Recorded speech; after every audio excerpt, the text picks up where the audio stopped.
Boa noite a todos e a todas.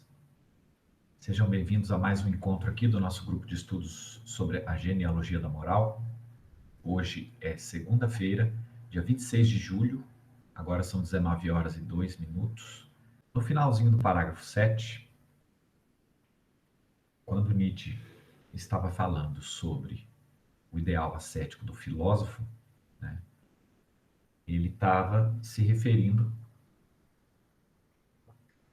a uma certa preferência da parte dos filósofos com relação a essa vida contemplativa. A gente viu que essa opção, né, esse pendor dos filósofos para essa vida contemplativa, no entendimento de Nietzsche, tem a ver com certas condições fisiológicas. Quando Nietzsche fala de fisiologia aqui, ele não se refere apenas ao corpo humano, mas também ao conjunto formado pelos nossos instintos, pelos nossos desejos, pelas nossas pulsões, pelos nossos impulsos, etc. Aquilo que a gente poderia, né, do ponto de vista psicanalítico, se referir como a libido, né, a essa energia psíquica. E o Nietzsche ele vai exemplificar, né, afirmando que todos os animais, e até mesmo o filósofo, né, a besta filósofo, esse animal filósofo, ele busca as melhores condições possíveis para que ele possa expandir a sua forma de vida ao máximo. E aí ele conclui dizendo que o ideal ascético para os filósofos seria um modo de afirmação da própria existência.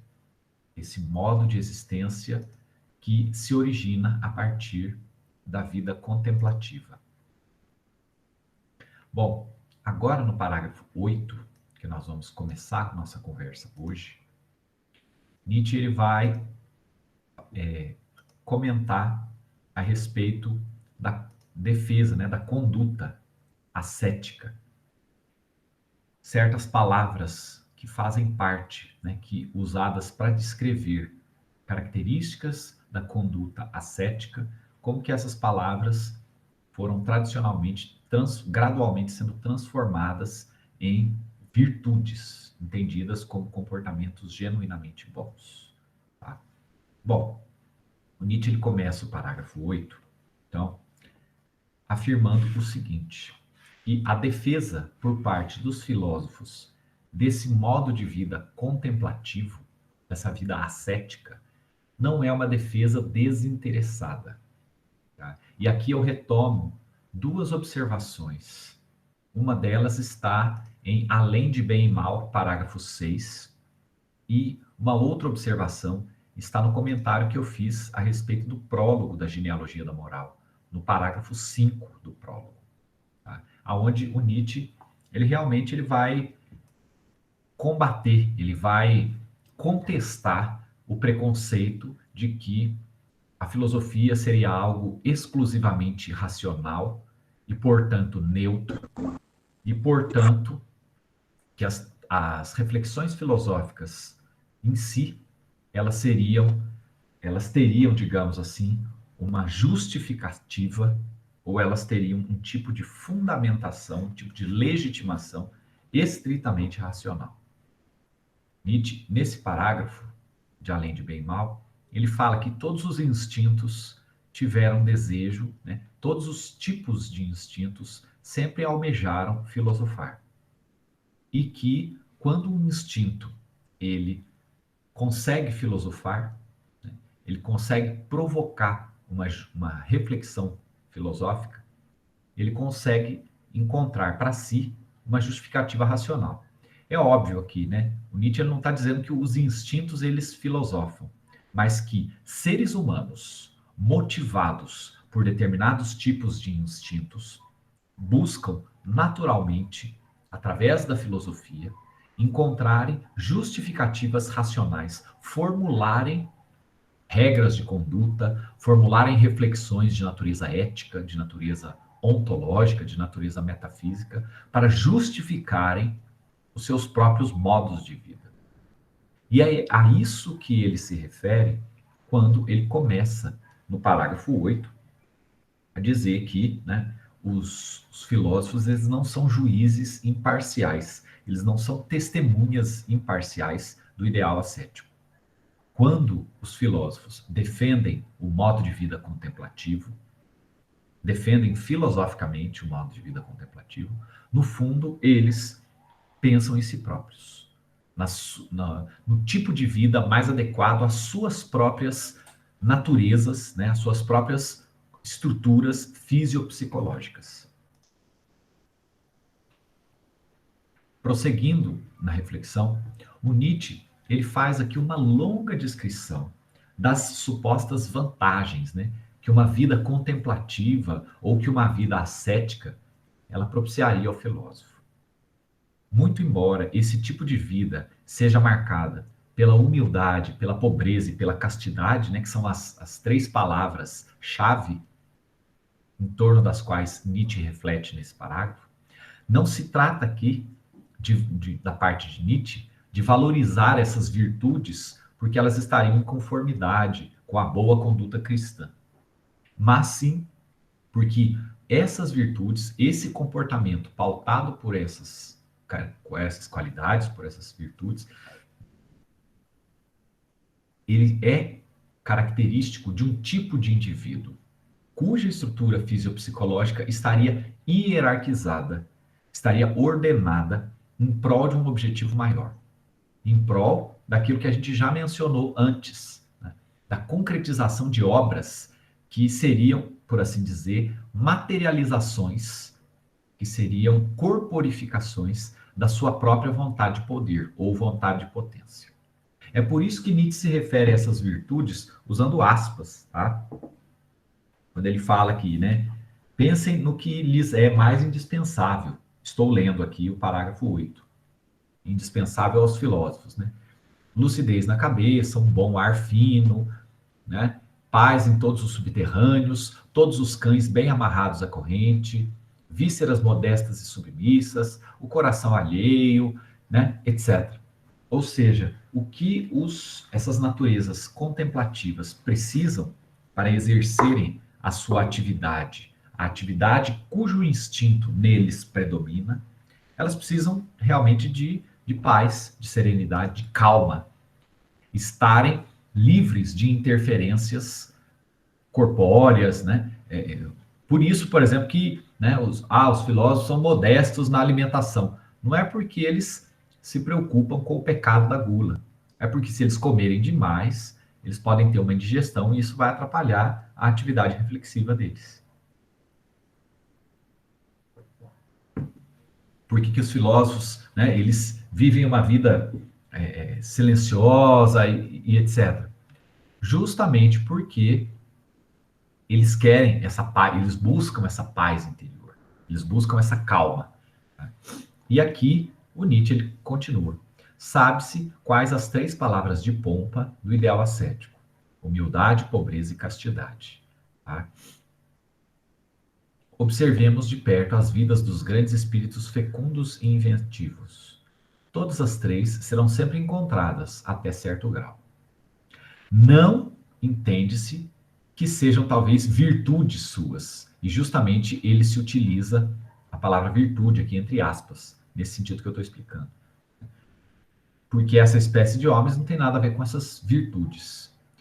Mas essas características, né, o exercício da pobreza, da humildade e da castidade, são as condições mais próprias e naturais da sua existência melhor, da sua fecundidade mais bela. Nesse sentido, a descrição que Nietzsche nos oferece dessas naturezas contemplativas do filósofo, aqui, dessas naturezas contemplativas que ele associa com a figura do filósofo, é um tipo de descrição que não se diferencia muito daqueles exemplos que historicamente eu venho dando, quando eu falo, né, da figura da vontade de poder, de quem que seria o cara que consegue potencializar, a gente consegue elevar as suas potencialidades ao máximo grau. Eu uso como exemplo o atleta de elite, eu uso como exemplo uma pessoa que tem um determinado objetivo na vida, que se priva de muitos prazeres, que se priva de muitas da fruição, né, de compromissos sociais, amizades, popularidade, admiração pública, etc. Em prol do quê? Em prol da maximização daqueles instintos que predominam nele. Por quê? Porque através disso ele conseguiria ampliar o seu poder sobre o mundo, ampliar o seu poder sobre a forma de afirmação da sua vontade de poder ou vontade de potência. Nesse caso, a figura do filósofo não seria diferente. Tá? A única diferença aqui seria que os instintos que predominam nesse filósofo seriam instintos de natureza reflexiva. Tá? Bom, e volto aqui a fazer uma referência que também, veja bem, trata-se aqui, obviamente, de uma interpretação da minha parte. Eu acredito que com base em passagens como essa e em outras passagens que eu já destaquei em outros vídeos anteriores, onde eu comento a primeira dissertação e também a segunda dissertação, eu acredito que a forma como Nietzsche compreende essa figura do homem superior, do indivíduo superior, né, seja ele referido por diversos nomes, artista trágico, o espírito livre, o além do homem, etc., não é o destruidor anárquico e caótico. Não é o sujeito protagonista do filme Clube da Luta, que deu vontade de fazer alguma coisa, ele vai lá e faz. Ele vai lá e... eu tô com vontade de explodir esse carro aqui. Ele arranja uma bomba, vai lá e explode o carro. Eu tô com vontade de tocar o terror aqui, tacar fogo nesse teatro aqui. Ele vai lá e taca fogo. Muito pelo contrário. Não é o sujeito, né? O sujeito que é aquela força incontrolável, né? Muito pelo contrário. É o sujeito disciplinado. E, ao mesmo tempo, criativo. Capaz de tomar consciência das suas próprias pulsões. Entender, né? Ter uma compreensão de si próprio. Entender quais são as suas pulsões mais fortes. E ordenar as suas próprias pulsões em favor do nascimento de algo mais nobre, da concretização da sua própria arte. Porque essa dimensão da criação, essa dimensão artística, vamos colocar assim, do surgimento do novo, é uma dimensão inseparável daquilo que Nietzsche entende como afirmação da vida. E aqui eu cito o título de um livro da professora Rosa Maria Dias, que é uma das grandes especialistas em Nietzsche no Brasil. Ela, né, escreveu um livro chamado Nietzsche, Vida como Obra de Arte. Eu acho que mais esclarecedor não poderia ser. Né? Um artista que precisa executar, seja uma composição musical, seja uma escultura, seja uma pintura, de grande envergadura, vamos dizer assim, né, uma escultura de grande complexidade de detalhes, uma peça musical envolvendo vários instrumentos, vários movimentos musicais diferentes, etc. Ele precisa se dedicar intensamente na consecução daquela obra de arte. E para isso, ele abdica de muito daquilo que a gente entende como sendo a vida, né? Os prazeres da sociedade, a perseguição de dinheiro, fama, objetivos de natureza social, o conforto mesmo. Tá? Em última instância, em Nietzsche, a compreensão de Nietzsche desse indivíduo superior é o indivíduo que compreende, que dedica a sua vida à construção de uma grande obra de arte. Mas qual é essa obra de arte? É a sua própria vida. Tá? Aí, por isso que a Rosa Maria Dias foi realmente genial ao formular o título desse livro, né? Vida como Obra de Arte. Bom, na sequência, continuando aqui, ainda no parágrafo 8, o Nietzsche ele faz referência aqui ao deserto, ao isolamento, à solidão, também como sendo uma característica desses espíritos fecundos. Tá? E é uma descrição bastante curiosa aqui, que ele coloca, porque tem um pezinho aqui do próprio Nietzsche aqui. tá? Um pezinho de, como é que eu vou dizer, um certo idealismo do próprio Nietzsche. Deixa eu procurar aqui. Uma obscuridade voluntária. O trechinho aqui que eu tinha marcado aqui. É verdade que nele não faltam também os camelos, né? Ele fala do deserto aqui. Mas a isto se reduz toda a semelhança. A respeito dessa observação do deserto, vale mencionar aqui duas coisas. Primeiramente, né, um trabalho de pesquisa muito interessante que inclusive virou livro. Tá? É um livro publicado pelo professor Gelson Oliveira, professor da PUC do Paraná, onde ele aborda, é uma pesquisa que ele fez especificamente sobre a solidão em Nietzsche. A solidão como virtude moral em Nietzsche. É uma pesquisa que ele desenvolveu na época do mestrado dele e depois se tornou um livro. Quando Nietzsche fala aqui, né, do deserto, que os filósofos, os tipos contemplativos, eles amam o deserto, ele se refere ao fato de que aqui no deserto ele vai falar, olha, né, tenho esses solitários, tem esses ermitões, mas também tem os camelos. Porque os camelos, se a gente for se lembrar do primeiro discurso do Zaratustra, que é o discurso sobre as três transmutações ou as três metamorfoses, o Zaratustra ele vai se referir a três, vamos colocar assim, momentos, né, ou três tipos de condições diferentes, fisiopsicológicas do ser humano. E ele vai nos dizer que uma dessas condições, a primeira delas é a condição do camelo. É o sujeito que voluntariamente coloca sobre si cargas pesadas, né, metaforicamente falando, né? É o sujeito que carrega nas próprias costas o peso de valores, de convicções, de imperativos e atravessa ao longo de sua vida, arrastando essas convicções, esses valores, como um animal de carga. O camelo, né, é o melhor animal de carga que existe para o deserto. Além disso, porém, né, depois disso tem a figura do leão, que é o agressivo, o revolucionário, o anarquista, o violento, o contestador. E, por fim, a figura da criança, que é a ingenuidade, a inocência, a brincadeira, a leveza, o jogo. O que nos interessa aqui é ele, na sequência aqui, quando ele vai dizer, tá?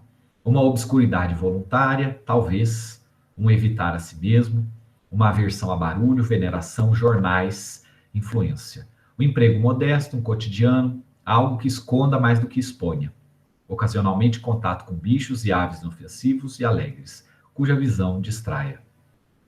Montanhas como companhia, mas não mortas, e sim com olhos, ou seja, lagos. Até mesmo um quarto numa pensão sempre lotada, onde se esteja seguro de ser confundido com outros e de poder falar impunemente com qualquer um. Isso é deserto. É solitário o bastante. Creiam-me, tá? O Nietzsche, ele descreve um pouco aqui o estilo de vida que ele escolheu para si, né? A partir de 1880, depois que ele foi aposentado por invalidez no trabalho, no cargo que ele exercia como professor de filologia clássica na Universidade da Basileia, ele adotou um estilo de vida errante. Ele viajava, geralmente ele passava os verões na Suíça, numa pensãozinha, numa pequena vila do interior da Suíça chamada Sils Maria, e passava os invernos na Itália ou na Riviera Francesa, tá? As margens ali do Mediterrâneo. Ele buscava sempre esse tipo de clima mais frio, né? Os verões nos Alpes da Suíça, os invernos no Mediterrâneo, porque ele acabou adotando esse estilo de vida nômade, porque ele entendia que isso seria melhor para a saúde dele.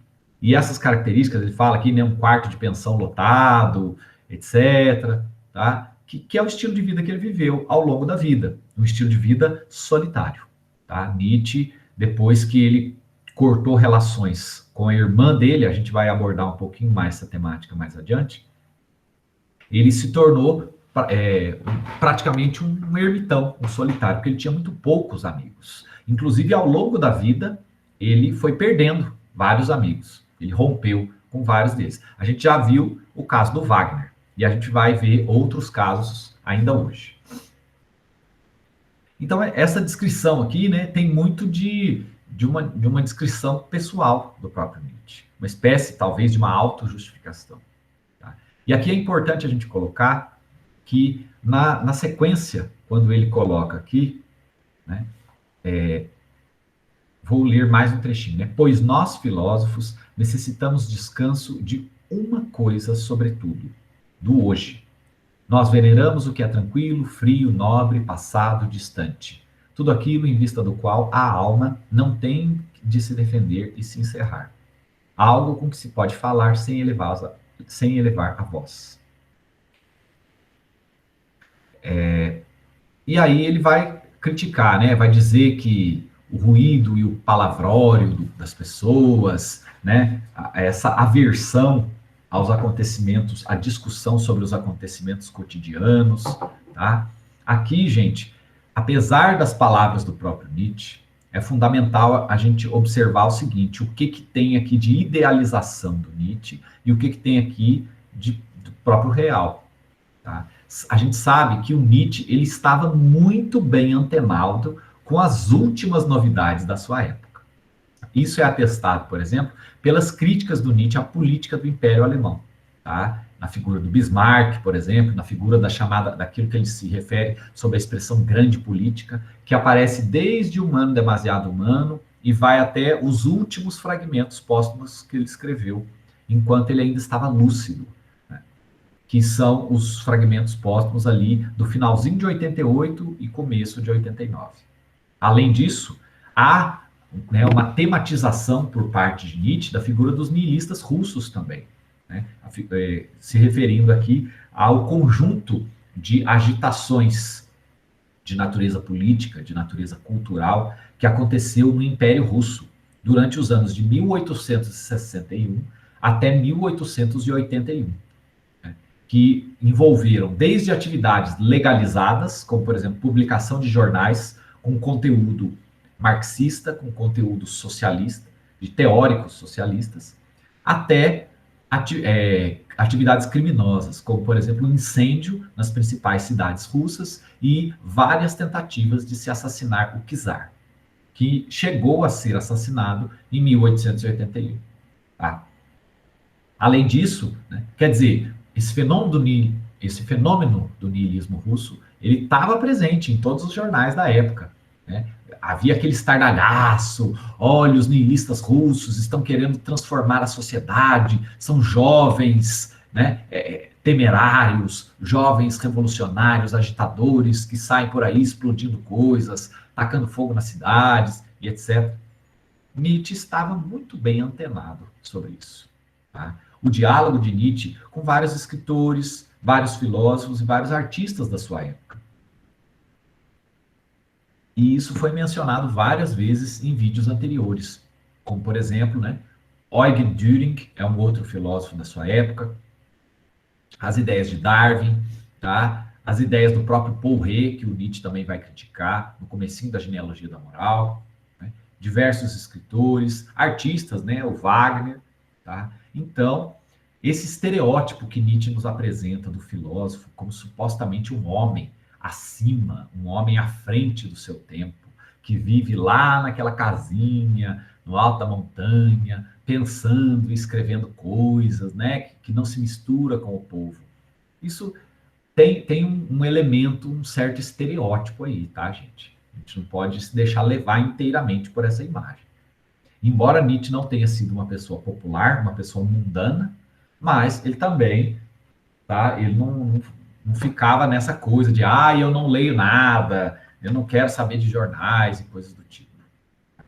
Em que pese o fato de que as ideias de Nietzsche transcenderam a sua própria época e chegaram até nós, nos dias atuais, como reflexões filosóficas de grande importância, as quais vale a pena a gente estudar, né? E é por isso que esse evento está sendo organizado.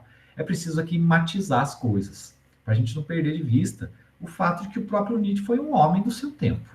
Tá? Ele foi um humano demasiado humano, um filósofo alemão, um homem alemão, na Europa, da segunda metade do século XIX. Sujeito, portanto, a todos os preconceitos, a todos os defeitos que um indivíduo nessa época poderia ter. No meu entendimento, a adoção dessa postura da gente venerar o filósofo, da gente considerar, nossa, o cara é um gênio acima do seu tempo, né? E ficar idealizando, não só de Nietzsche, mas qualquer outro filósofo, isso, no fim das contas, gera mais malefício do que benefício, tá? É preciso que a gente conserve o nosso próprio senso crítico, para a gente não ficar, né, não se tornarmos aqui fanáticos discípulos de Nietzsche. E a gente assumir a postura de estudiosos. Estamos lendo os textos de Nietzsche e dialogando com ele. Tá? Bom, e aqui, né, o Nietzsche, ele prossegue nessa descrição desse filósofo criador, né, nos termos. Ele vai apresentando aqui uma série de características, né, um espírito seguro de si mesmo, fala baixo e tudo mais. E aqui é interessante, né? Um outro detalhe aqui é a referência que o Nietzsche faz à própria castidade. E eu acho que aqui vale a pena mencionar isso, né? Quando ele diz aqui, né, que... Vamos ver aqui. Quando ele vai falar aqui que todo artista sabe como o coito tem efeito nocivo. Aqui, no finalzinho do parágrafo 8. Né? Assim, todo artista sabe como o coito tem efeito nocivo. Ele usa a palavra artista aqui no sentido de criador, né? Ele está se referindo à figura do filósofo.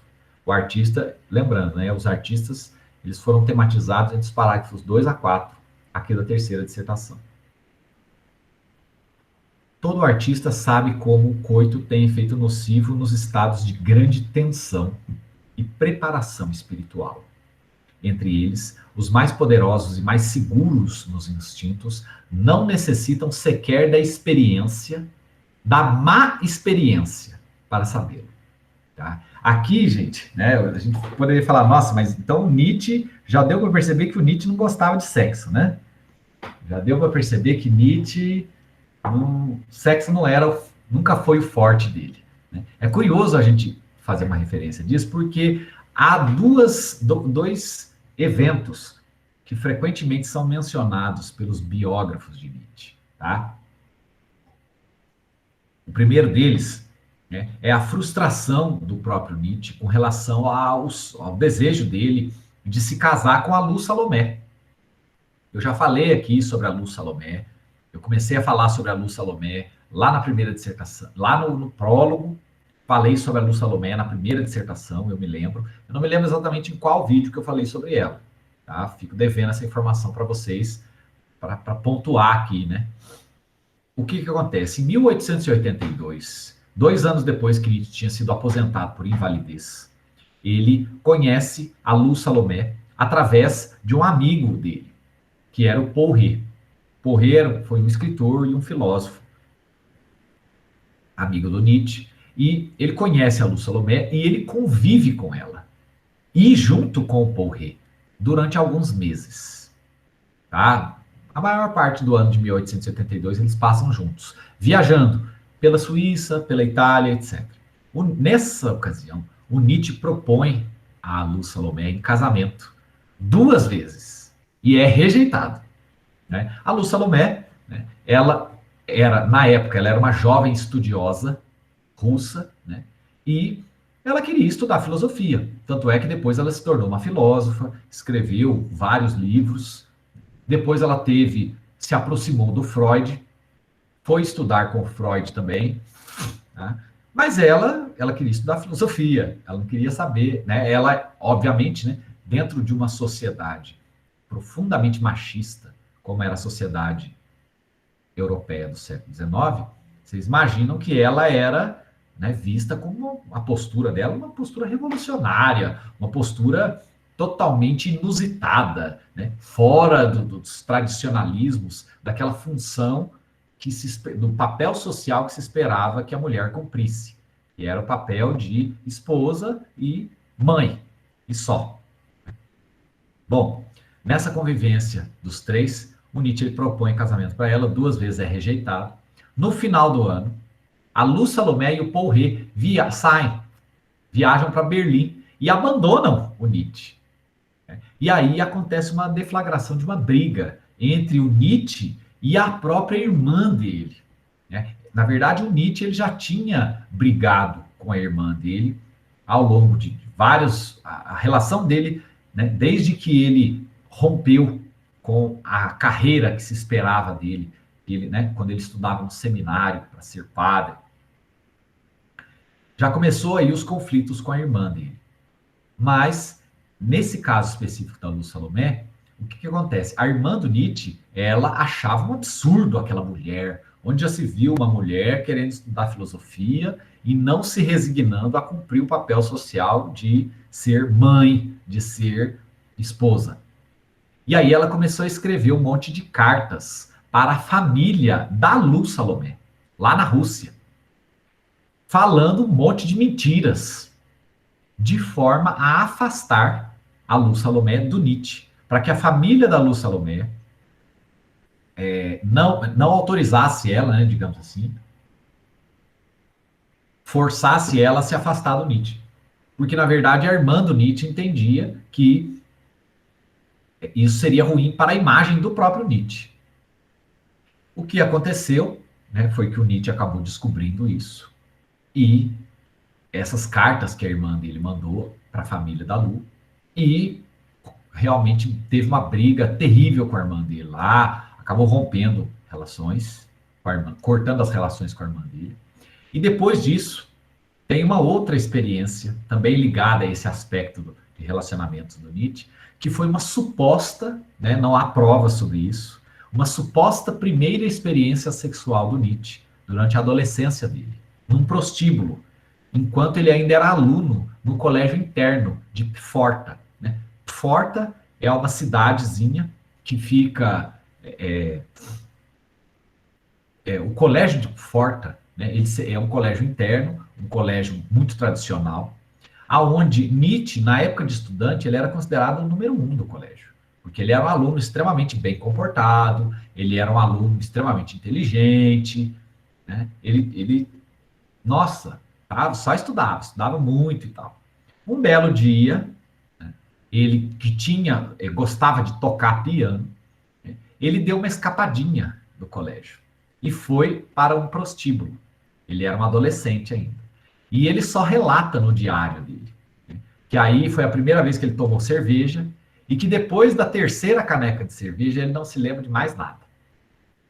Ele não voltou para o colégio, não passou, né, passou a noite fora.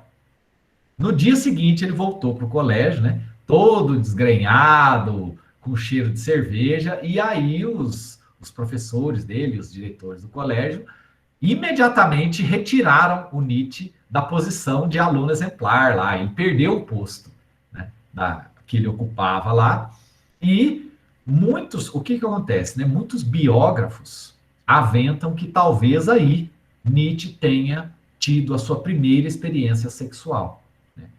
Que foi num prostíbulo, né? Por quê? Porque em 1889, depois que Nietzsche teve o colapso, ele foi levado para um sanatório na cidade de Iena, que é uma cidade que fica lá, né, no meio da Alemanha.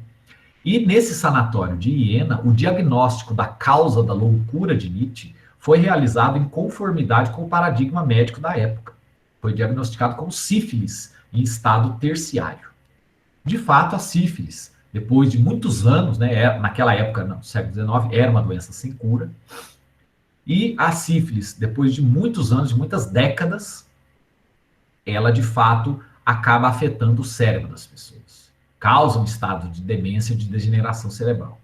O grande ponto é que em toda a literatura médica, o tempo médio de sobrevida de uma pessoa com sífilis em estado terciário nunca chegou a 11 anos.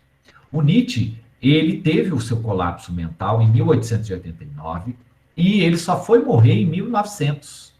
de problemas pulmonares. Eu acho que ele, eu não sei se foi uma pneumonia e tal, mas enfim, naquela época ele já estava um vegetal, né? Ele já precisava de ajuda para comer, já precisava ele já não falava mais, né? E então esse tempo anormalmente longo de sobrevida do Nietzsche, depois de ter contraído supostamente a sífilis em estado terciário, é um fator que desacredita cada vez mais os biógrafos e os estudiosos sobre a vida de Nietzsche a afirmarem que de fato seria sífilis.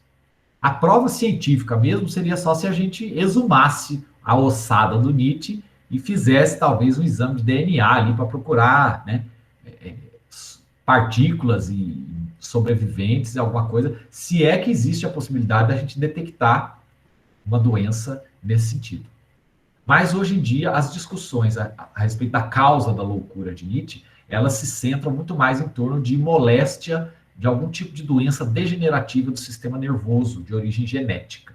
E isso por vários fatores ligados à própria vida do Nietzsche. Tá? Mas existem, né, alguns biógrafos falam, então talvez o Nietzsche tenha contraído sífilis na adolescência nessa experiência. O fato é o seguinte, quando, né, o Nietzsche ele vai dizer, né, essa má experiência, essa experiência negativa do sexo, no fundo a gente pode talvez interpretar aqui, né, como um certo assim, um Nietzsche insatisfeito que ele gostaria de ter se realizado sexualmente, de ter vivido uma vida, né, um relacionamento. Tanto é que ele teve o interesse de propor casamento para Lu Salomé. E ela recusou. E aí o Nietzsche, né, não tendo outra escolha, ele buscou esse estilo de vida solitário. Aqui também é importante mencionar, né, que nesse finalzinho dessa passagem aqui, há, obviamente, uma observação bastante sexista aqui, né? E quando ele coloca, né? Com isso, não se deve, em absoluto, excluir a possibilidade de que a peculiar doçura e plenitude própria do estado estético tenha origem precisamente no ingrediente sensualidade, assim como da mesma fonte vem o idealismo das moças núbeis. E ele prossegue aqui, referindo justamente, né, que o filósofo tem que se abster de mulheres, no final do parágrafo 8. O filósofo deve evitar as mulheres. Bom, a partir disso e dessa observação que eu acabei de ler, né, a gente presume que a afirmação plena da vontade de poder ou vontade de potência, a vivência do amor fati na sua plenitude, né, estaria supostamente reservada só aos homens. Né, porque filosofia não é coisa para mulheres. Curiosamente, no Brasil, duas das maiores especialistas em Nietzsche e professoras pioneiras na formação de variados pesquisadores de destaque a respeito da pesquisa de Nietzsche no Brasil são mulheres. A Rosa Maria Dias, que eu já mencionei, e a professora Scarlett Martin, né, aposentada da USP. Tá? Então, obviamente, como eu mencionei, Nietzsche era um homem europeu da segunda metade do século XIX. É natural esperar que ele fosse sexista, que ele fosse machista. Essa não é a única observação machista e nem sexista que está presente aqui na genealogia da moral e nem na obra de Nietzsche como um todo. Tem várias outras.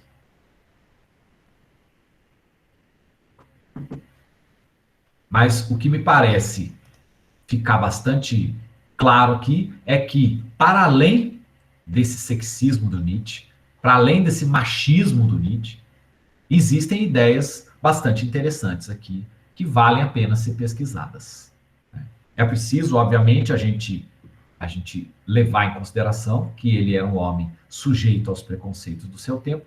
Eu acho que isso, inclusive, compõe um pouco esse quadro que eu estou tentando descrever para vocês, dessa postura da gente não ficar venerando o filósofo, né? Da gente não ficar achando que, o que o Nietzsche falou é sabedoria e tal. Acho que isso não, pelo menos em se tratando de estudo de filosofia, isso acaba depondo contra o nosso espírito crítico. Bom, e aqui No finalzinho do parágrafo 8, o Nietzsche ele retorna ao caso Schopenhauer, que ele tinha, sobre o qual ele tinha começado a falar lá no início dos parágrafos 5, 6, etc. E mostra o seguinte, né, a experiência estética, que no caso do Schopenhauer, antes, né, ela era referida como, justamente, ela era valorizada por Schopenhauer, devido ao seu potencial de libertação do sofrimento. Agora, essa experiência estética, ela serve como estímulo à libertação ou estímulo à manifestação da principal força da sua natureza. O que Nietzsche está falando com essa principal força? Seria um instinto dominante, seria a pulsão dominante.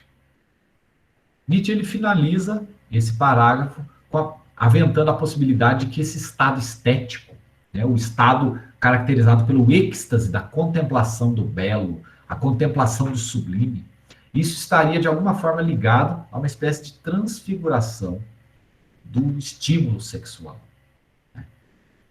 E ainda uma última observação interessante aqui sobre esse aspecto, né, de Nietzsche e a sexualidade. Há um mito também de Nietzsche que mostra, né, que Nietzsche teria sido um grande libertino, tá? E que, em conformidade com esse diagnóstico realizado lá na clínica de Iena, criou-se a imagem de Nietzsche como um cara que ia em bordéis e ficava lá com a mulherada e tudo mais, né? Na verdade, é um mito, porque o que acontece, né? Já foi referido que Nietzsche, a causa provável da loucura de Nietzsche não foi a sífilis em estado terciário. Não tem como a gente saber, né? Não há nos registros dos diários de Nietzsche e nem nas correspondências dos conhecidos de Nietzsche nenhuma referência a essa postura libertina dele.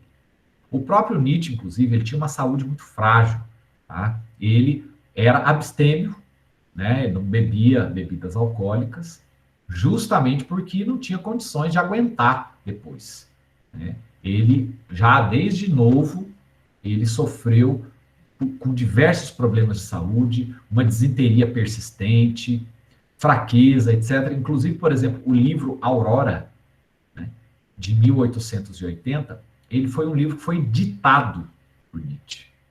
Tá? Por quê? Porque o Nietzsche ele ficou 7 meses de cama em 1880. Tal era a condição de saúde dele, ruim, precária mesmo. Tá? É muito difícil a gente imaginar um cara com esse perfil, né, doente, passando boa parte da vida, né, atrás de tratamentos médicos e coisa, porque ele tinha dores de cabeça, enxaquecas terríveis. À medida que ele foi envelhecendo, essas dores de cabeça foram se tornando ainda piores, né, e ele também era quase cego, forçava muito a vista, ficava com muitas dores de cabeça, etc. Fica difícil a gente imaginar que um sujeito desse teria toda a disposição e o vigor sexual para viver uma vida de libertino. Ainda assim, essa imagem acabou sendo concretizada nas telas dos cinemas, né? Um filme da década de 70, que se chama Al di là del bene e del male, né? Que em italiano seria Além de Bem e Mal. É um filme de uma diretora italiana que se chamava Liliana Cavani. Ele não é um filme pornográfico, mas ele é um filme com um forte conteúdo sexual, vamos falar assim, né? Certamente não é um filme indicado para menores, né? E ele mostra, né, ele tematiza esse período da vida do Nietzsche, entre 1882, esses meses de 1882, quando ele viajou e conviveu junto com a Lu Salomé e o Paul Ré. E mostra ali, né, uma vida como o interesse do Nietzsche pela Lu Salomé fosse um interesse puramente sexual, e o interesse do Paul Ré, né, o Paul Ré seria homossexual, e ele estaria interessado no Nietzsche. Tá? E, enfim, o filme é cheio de cenas picantes, aí, cenas eróticas, e é interessante mencionar aqui, né, que não há como saber, tá, se o Paul Ré era de fato homossexual ou não. depois do rompimento dele com Nietzsche, ele viajou com a Lu Salomé para Berlim, eles viveram um tempo em Berlim, depois a Lu Salomé largou ele, né? Não se sabe se em Berlim eles chegaram a ter uma vida em comum, né, um relacionamento amoroso, alguma coisa do tipo, e o Porret viveu solteiro o resto da vida até a sua morte bastante precoce.